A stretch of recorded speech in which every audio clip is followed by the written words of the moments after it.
Hello friends, subscribe करें L के गुरु channel को और बेल आइकन पर क्लिक करें। लगे सुने यहाँ पर पानी पीने वाला एक गिलास 14 सेंटीमीटर ऊंचाई वाले एक शंकु के आकार का है।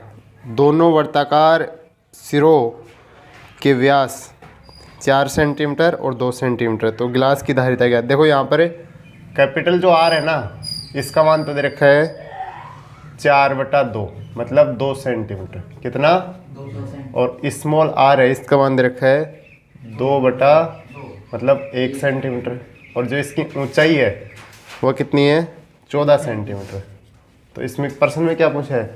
प्रश्न में आपसे पूछा गया है गिलास की धारिता। तो देखो गिलास की धारिता मतलब गिलास का जो आकार होता है वो होता है छिन्नक का जैसा। कैसा होता है? छिन्नक जैसा। तो यहाँ पर जाएगा 1/3 pi H कोष्टक r² plus r² और r है ना। तो यहाँ पर देखिए 1/3 गुणा 22/7 गुणा 14 और ये 2 का स्क्वायर प्लस 1 का स्क्वायर प्लस 2 गुणा 1। तो ये तो कट गया इससे 2 बार। ठीक है, हाँ ये वाला, हाँ अभी हल करते हैं इसको। 1/3 गुणा 44, ये कितना? 4 और 1 5, देखो 4 और 1 5, 5 और 2 7 हो जाएगा। अब यहाँ पर क्या करना है? गुणा करना है 308/3 और इसमें भाग लगाएंगे कितना आएगा? 102.67 सेंटीमीटर क्यूब। ये आ गया आपका गिलास की धारिता। ठीक है, ये आपका पहला प्रश्न यहाँ पर कंप्लीट हो गया। 2 प्रश्न नंबर 2 में आपको दे रखा है शंकु की त्रियक ऊंचाई छिन्नक की। देखो छिन्नक की त्रियक ऊंचाई, यहाँ पर एल का मान जो एल का मान जो दे रखा है ना, वो दे रखा है 4 सेंटीमीटर। कितना दे रखा है? और इसमें देखो जो वर्तीय सिरे हैं उसकी परिधि, मतलब देखो यहाँ पर जो 2 परिधियाँ दे रखी हैं। एक तो रखा है चूंकि 2πr, एक तो दे रखा है 18 है ना, और एक दे रखा है इसमें 2π स्मॉल r बराबर 6 सेंटीमीटर। ये दे रखा ना। अब हम यहाँ से क्या करेंगे? त्रिज्या निकालेंगे दोनों की। तो देखिए ये इससे कट गया कितनी बार? 9 बार कट गया ना। तो यहाँ पर जो r का जो मान है ना, r का मान ये आ गया यहाँ पर। देखो ये इससे कट गया 9 बार, 9 बार कटा ना। तो 9/π 9 यानी कैपिटल R का मान तो आ गया ये। ठीक है, और जो स्मॉल r इसका मान आ जाएगा, ये 3 बार कट जाएगा। तो r = 3/π। तो ये दोनों मान आ गए। अब इस प्रश्न में क्या पूछा आपसे? प्रश्न में पूछा गया है छिन्नक का वक्र पृष्ठीय क्षेत्रफल। तो देखो छिन्नक का CSA, छिन्नक का CSA, तो इसका सूत्र बताओ क्या होता है? पाई है ना, फिर आगे पाई L है ना, पाई वो नहीं होता है छिन्नक का, हाँ पाई L R प्लस R। ये अच्छा वो संपूर्ण का होता है ना। चलो देखो पाई का मान कितना लेना है यहाँ पर? पाई को रहने दो, ऐसे कैसे कट जाएगा पाई से पाई। L का मान कितना है? 4। जब भी तो पाई का मान नहीं रखा नहीं यहाँ पर। ये हो गया 9/π और ये हो गया 3/π। तो देखो अब पाई गुणा 4 और गुणा ये कॉमन लघुत्तम आया पाई और लघुत्तम समान होगा तो ये जुड़ जाएंगे दोनों। 12 हो गया, पाई से पाई कैंसिल, तो इसका मान आ गया 48 सेंटीमीटर स्क्वायर। ठीक है, देखो ये तुर्की टोपी है। एक तुर्की टोपी शंकु के छिन्नक के आकार की है। इसके खुले सिरे की त्रिज्या 10 सेंटीमीटर और ऊपरी सिरे की त्रिज्या 4। मतलब ये है ना, देखो ये त्रिज्या r बराबर कितनी? 4। और जो इसका खुला हुआ सिरा है ना, नीचे का ये भाग है ना खुला हुआ है, तो इसकी जो त्रिज्या है ना वो कितनी है? 10 सेंटीमीटर, कैपिटल आर 10 सेंटीमीटर। टोपी की तिर्यक ऊंचाई 15, ये है एल, इसका मान कितना हो गया 15 सेंटीमीटर। तो इसको बनाने में प्रयुक्त पदार्थ का क्षेत्रफल ज्ञात कीजिए। तो देखो क्या करना है इसमें, नीचे से खुला हुआ है ना, तो एक बार देखो यहाँ पर क्या पूछा है, टोपी को बनाने में प्रयुक्त पदार्थ का क्षेत्रफल। तो सबसे पहले देखो टोपी को बनाने में प्रयुक्त पदार्थ का क्षेत्रफल, तो यहाँ पर हो जाएगा छिन्नक का CSA प्लस ऊपरी आधार का क्षेत्रफल। तो छिन्नक का CSA क्या होता है पाई एल कोष्टक R प्लस R, और ये pi R square, small R आएगा। ठीक है, अब देखो पाई का मान इसमें 22 बटा, एल का मान 15, R का मान कितना है 10, और ये 4, इधर 22 बटा 4 गुणा 4। देखो अब यहाँ से 22 बटा 7 गुणा 15 गुणा 14, ठीक है, प्लस 22 बटा 7 गुणा 8, हाँ सॉरी 16 आएगा ना। चलो देखो यहाँ पर इसको काट दो, ये कॉमन ले, काट दे, चलो काट दो, 2 बार कट गया। अब देखो सुनो, ये 30 हो गया और 22 66, 660 तो इधर हो गया, प्लस यहाँ पर देखो इसका मान 3.14 आएगा, पता है ना। अब 3.14 को ना आप 16 से गुणा कर दो, देखो 16 चौक 64, असल पाई 6, 22 2, 50.24, 50.24, और जब इनको जोड़ोगे आप 660 50.24, 4 2 0 11, ये आ गया 710.24 सेंटीमीटर स्क्वायर। तो देखो इसमें क्या दे रखा आगे, इसकी ऊंचाई तो है 16 सेंटीमीटर, मतलब ये जो भाग है ना इसका मान कितना है 16 सेंटीमीटर, ठीक है। अच्छा इसके बाद में आगे देखो, ये जो त्रिज्या है R बराबर 8 और R बराबर ये 20, समझ आ गया। तो क्या पूछा इसमें, 20 रुपये प्रति लीटर की दर से, लीटर आ गया, इसका मतलब आयतन निकालना है ना। लीटर की दर से इस बर्तन को पूरा भर सकने वाले दूध का मूल्य ज्ञात करो। एक तो यहाँ तक एक प्रश्न हो गया। इसके बाद इस बर्तन को बनाने में प्रयुक्त धातु की चादर का मूल्य 8 रुपये प्रति 100 सेंटीमीटर स्क्वायर की दर से ज्ञात कीजिए। अब देखो तीसरा प्रश्न जो किया ना वो का वही आ गया इसमें, अब इसमें एक भाग शामिल नहीं हो रहा ना। जैसे तीसरा प्रश्न था ना, तीसरे प्रश्न में एक भाग खुला हुआ था, इसमें भी एक भाग खुला हुआ है। तो सबसे पहले तो देखो हमारे पास जो इसमें मान होनी चाहिए वो है क्या, नहीं है। हाँ देखो यहाँ पर जो R का मान है ना अपने पास, R का मान है 20 सेंटीमीटर और स्मॉल r का मान है 8 सेंटीमीटर। h का मान कितना है 16। अब इसमें त्रियक ऊंचाई भी चाहिए कि क्षेत्रफल निकालेंगे तो देखो त्रियक ऊंचाई भी निकाल लो।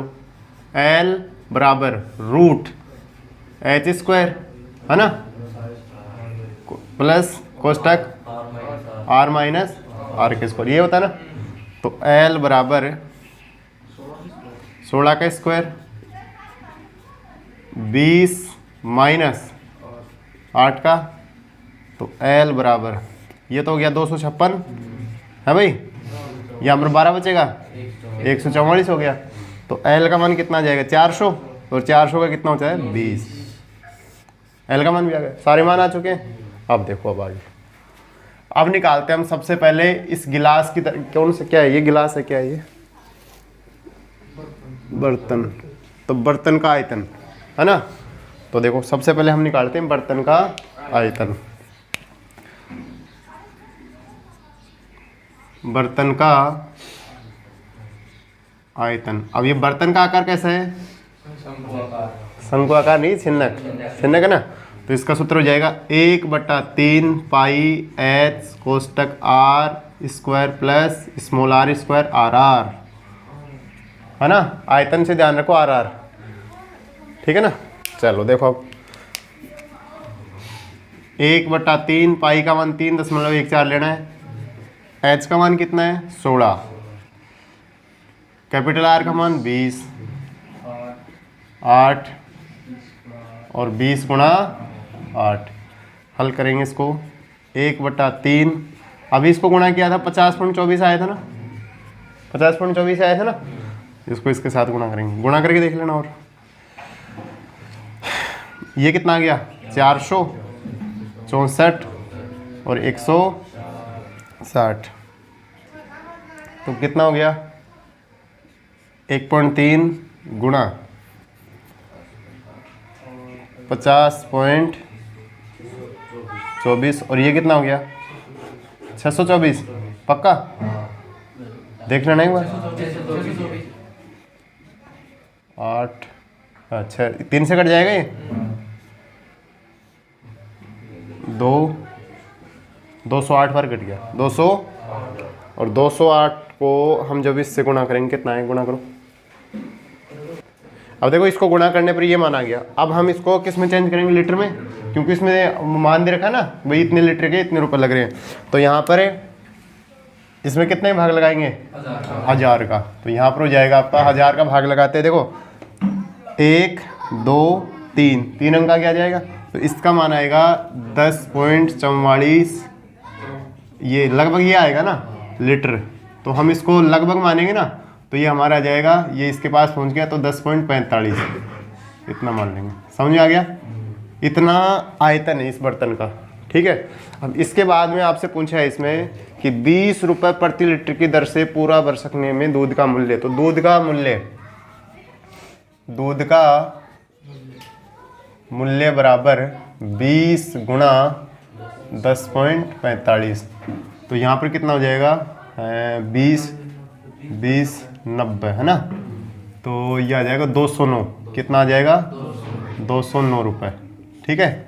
ये तो आ गया आपका आयतन का मूल्य, इस बर्तन में जो दूध आएगा ना उस दूध का मूल्य आ गया, ठीक है, समझ आ गया। अब देखो इसके बाद में आपसे पूछा इसमें कि इस बर्तन को धातु की चादर, है ना। अब इसका वक्र पृष्ठीय क्षेत्रफल निकालेंगे। तो देखो कौन सा भाग इसमें क्या है, समझो एक बार आप। तो चूंकि बर्तन को बनाने में लगी धातु है ना, धातु का क्षेत्रफल, धातु की चादर का क्षेत्रफल। अब ये देखो ये जो बर्तन है ना इसका कौन सा भाग खुला हुआ है, इसमें ऊपर वाला भाग खुला हुआ है। तो इसका मतलब यहाँ पर क्या आ जाएगा आपके पास, देखो जो फॉर्मूला इसमें बनेगा ना, एक तो आपका आ जाएगा छिन्नक का CA से प्लस, ठीक है, हाँ निचले वाले,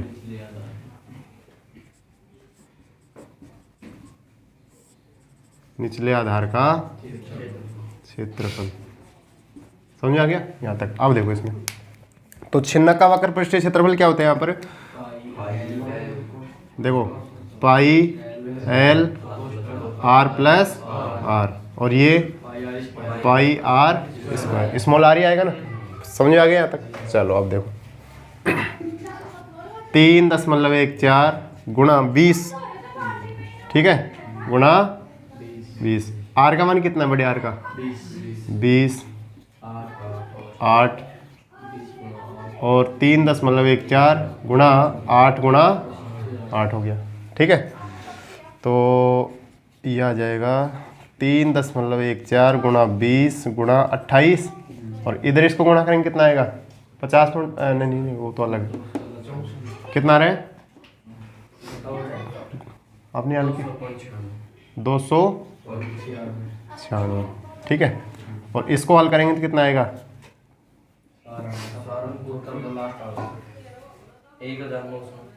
1900 इसको गुणा किया था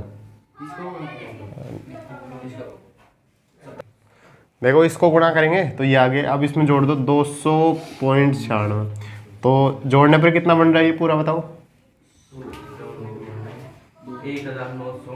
1000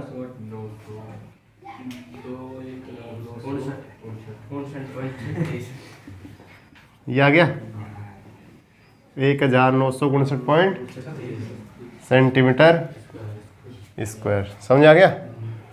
हाँ अब देखो ये इसका क्या आ गया वक्र पृष्ठीय क्षेत्रफल। अब हमें क्या करना है इसमें देखो दे रखा है कि 100 सेंटीमीटर स्क्वायर है ना। देखो चूंकि 100 सेंटीमीटर स्क्वायर चादर का मूल्य अभी वही बता रहा हूँ मैं 8 रुपए कितना है 8 रुपए। तो 1 सेंटीमीटर स्क्वायर का कितना हो जाएगा 100/8 हो जाएगा। हाँ वाह वाह शाबाश कितना 8/100 है। अब इसको कितना ये आएगा ना तो इसका कितना हो जाएगा 1959.36 सेंटीमीटर स्क्वायर का मूल्य हो जाएगा 8/100 गुणा कितना रहा है 156.75 रुपये ये आ जाएगा। ठीक है लो करो इसको। क्वेश्चन नंबर 5 20 सेंटीमीटर ऊंचाई और शीर्ष कोण 60 डिग्री। अब एक एक चीज़ समझना है इस प्रश्न में यानी ये जो कोण है ना अभी कितने डिग्री का है 60 डिग्री का ठीक है वाले एक शंकु ये शंकु बना आपका भी ठीक है ना जैसे ए बी सी बीच का भाग हो गया ये ठीक है। अब देखो इसमें इसकी जो ऊंचाई है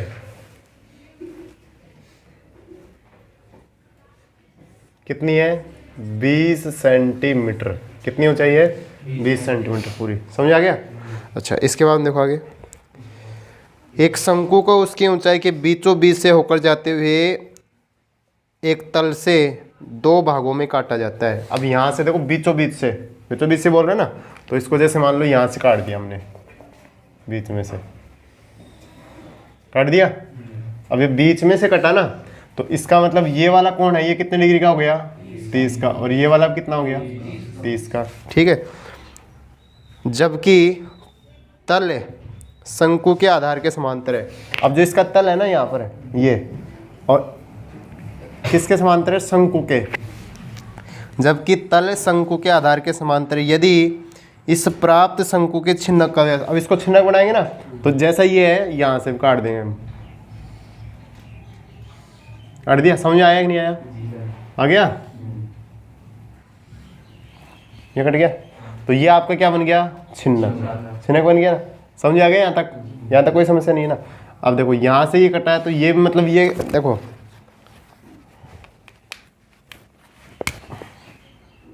इसको हटा देता हूँ कोई दिक्कत नहीं है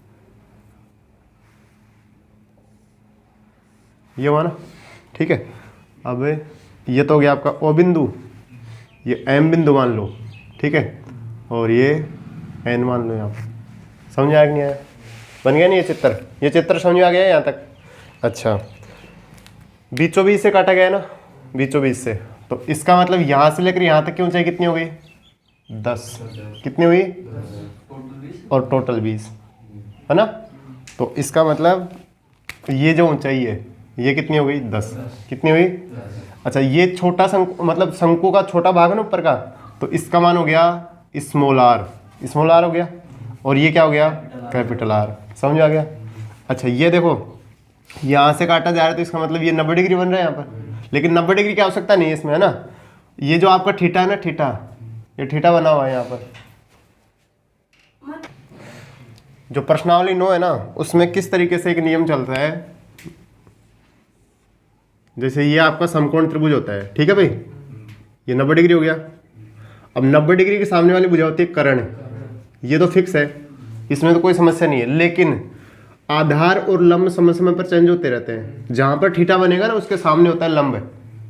जैसे मान लो यहाँ पर थीटा बन रहा है, ये 30 डिग्री का, 30 का बन रहा है ना, तो इसके सामने ये वाली भुजा है ना, ये आपकी हो गई लंब, क्या हो गई, और ये हो गया आधार, ठीक है। अब देखो ये जो आकृति आपकी बनी हुई है ना ऊपर, जैसे AMN बन रही है, तो अब इस AMN में देखो हमें क्या चाहिए भाई, इस भुजा का मान तो है हमारे पास, इसका मान चाहिए ना, मतलब ये क्या R, तो इन दोनों का संबंध बनाऊंगा तो लाल बटा कक्का का एक प्रयोग होता है, लाल बटा कक्का, ठीक है। अब देखो ये आपका क्या है, आधार, और ये क्या है, लंब।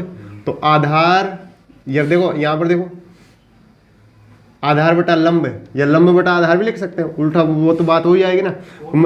रुको एक मिनट, सुनो पहले, लंब बटा आधार, लंब बटा, तो यहाँ पर मैं लंब बटा आधार का संबंध बनाऊंगा ना इसमें, यानी लंब बटा आधार, तो ये हो जाएगा आपका tan थीटा, क्या हो जाएगा, tan थीटा हो जाएगा ना। तो देखो लंब का मान क्या है R, और आधार का मान कितना है 10 है ना। अब यहाँ पर जो आपका tan है ना, tan थीटा का मान कितना है इसमें 30, कितना है 30, समझ आ रहा है। अब R बटा कितना हो जाएगा 10, और जो लंब है ना, सॉरी tan 30 का मान कितना होता है 1/√3 होता है, समझ आ गया, समझ आया ना। अब इस R को यहाँ पर छोड़ दूंगा, मैं छोड़ दूंगा ना, 10 यहाँ चला जाएगा, तो R का मान कितना आ जाएगा 10/√3। इस तरीके से इसमें मान निकलेगा। आया कि नहीं समझ में, आ गया ना, नहीं आ रहा है।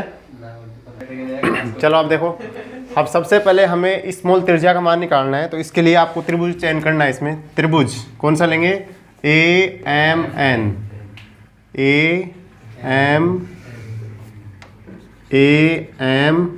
में, ठीक है, AMN ले रहे हैं। तो इसमें हमें संबंध बनाना है पहले, तो देखो सबसे पहले संबंध, कौन सा संबंध, यहाँ पर ये थीटा आपका 30 डिग्री, तो थीटा के सामने वाली भुजा लंब हो गई, और ये आपका आधार हो गया, तो लंब बटा आधार का संबंध है, यानी लाल बटा कक्का भी होता है ना, लाल बटा कक्का।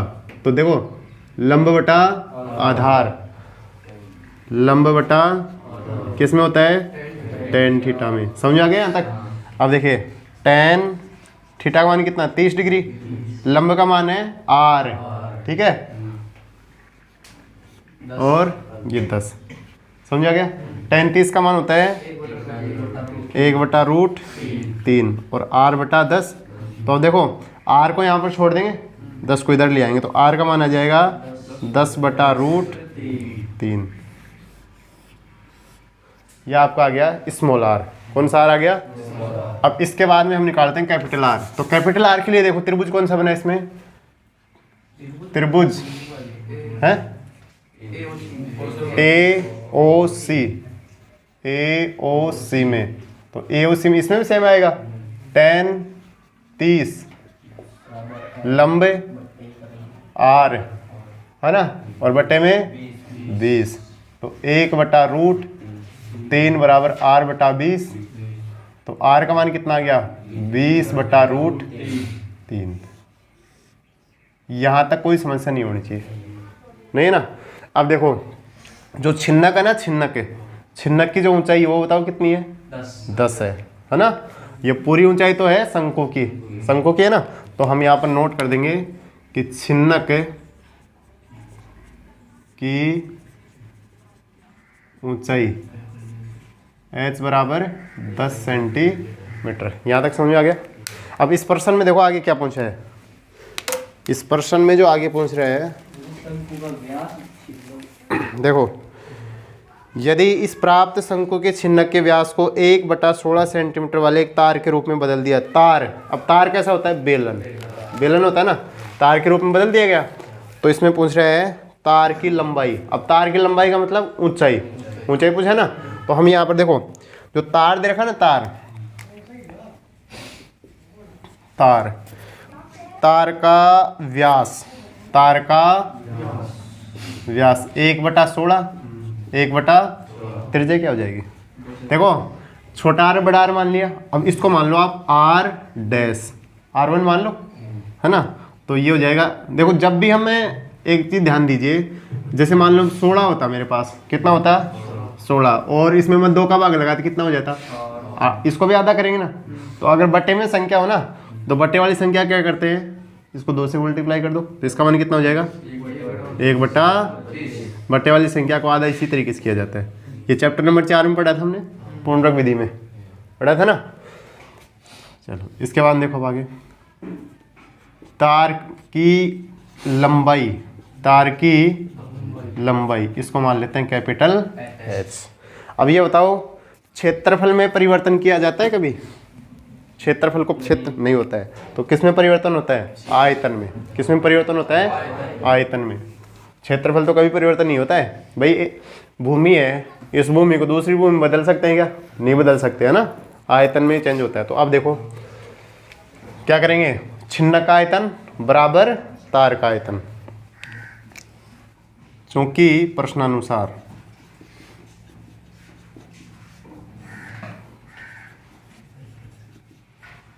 छिन्नक का आयतन बराबर तार का आयतन।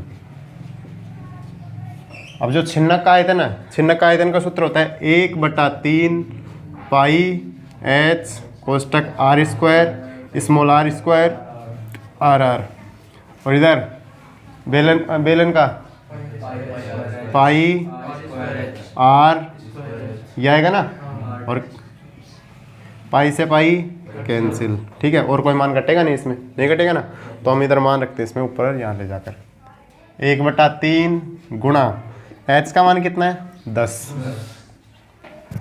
और अब ये देखो 20/√, इसका होल स्क्वायर प्लस 10/√3 इसका होल स्क्वायर, 20/√3 गुणा बराबर R1 का मान 1/32 गुणा 1/32 गुणा में H है। H तो निकालना है तार की लंबाई। ये देखो यहाँ पर क्या लिखा है मैंने, इस पर भी थोड़ा सा ध्यान दीजिए आप। तो देखो कितना हो गया 1/3 गुणा 10, 400/3, 100/3, 200 कंप्लीट हो 3 हो जाएगा पूरा, है ना, और 1/32 गुणा 1 और गुणा में H। तो ये हो जाएगा आपका 1/3 गुणा 10, और ये देखो 500 और 700, 700/3, और इधर आ जाएगा आपका, ये कट तो नहीं रहा ना कोई सा भी, फिर 1/32 गुणा 1/32 गुणा में H। तो H का मान निकालेंगे ना इसमें, कटेगा तो कोई सा भी नहीं, इसमें नहीं कटेगा ना। अब देखो ऐसे कर लो फिर, H/32 गुणा 32 हो गया है भाई, ये बट्टे की संख्या है, ये ड्राइंग ऊपर होंगे, ऊपर आएगी ना, और इधर कितना आ रहा है ये 7000 गुणा 32 गुणा और बट्टे में 9, अब भाग लगाओ इसमें, और H का मान निकालो, और H का मान निकालो बस। तो इसकी जो ऊंचाई आएगी ना वो आ जाएगी 7, 9, 6, 4, 4.4 है ना, और किस फिर यहाँ, अच्छा अच्छा अच्छा, बस ये वही बात है। एक तो अब इसका मान किस में, सेंटीमीटर में ना, तो ये इसकी ऊंचाई है, मीटर में दे रखा, सेंटीमीटर में ही है, ठीक है। ये आपकी प्रश्नावली 13 कंप्लीट हो गई है, ठीक है, कोई बात नहीं। देखो ये जो मान है ना, देखो इसमें अभी जो हमने भाग लगाया है वो ये सही था ना अपना, 7, 9, 4, 4, अब ये सेंटीमीटर आया, अगर इसमें उत्तर में है 4 मीटर, ठीक है।